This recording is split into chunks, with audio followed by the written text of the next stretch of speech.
Notre invité surprise, il est dans nos studios de Cognac G depuis le début, il regarde de dos et il se retourne, le voilà. Bonjour Dominique Strauss-Kahn. Bonsoir. Vous êtes le président socialiste de la commission des finances de l'Assemblée nationale.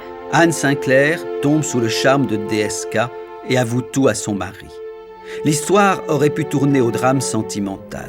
Mais comme dans la mythologie grecque, où le destin prend souvent son temps avant de faire exécuter ses ordres, le drame n'était pas encore à l'ordre du jour dans la vie de DSK.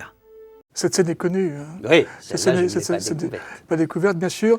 Mais est-ce qu'elle a compté, pesé, vous pensez, dans sa vie? On ne sait pas. Ou on est dans l'imagerie absolue? C'est l'imagerie, en tout cas, du couple lui-même. C'est-à-dire qu'ils ont toujours dit que c'est là où ils se sont rencontrés. C'est une scène incroyable. Le fauteuil qui se retourne, je ne sais pas si vous connaissez ce poème célèbre, « Ta tête se retourne, un nouvel amour ». Voilà, on a ce sentiment-là. Et ce que j'ai essayé de montrer dans le film, c'est qu'à chaque étape majeure de la vie de DSK, il y a une femme.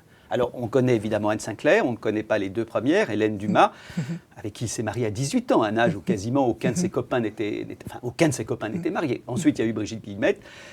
Et à chaque fois, ces femmes ont joué un rôle décisif dans la vie de DSK. Et puis, il y a la troisième femme, qui est Anne Sinclair, qui va certainement le faire passer au stade supérieur et sans doute au stade ultime, malheureusement. C'est-à-dire que je crois que Anne Sinclair, le transformant en star, parce qu'elle-même est une star, fera finalement de DSK aussi un petit peu, elle sera un peu à l'origine aussi de sa perte.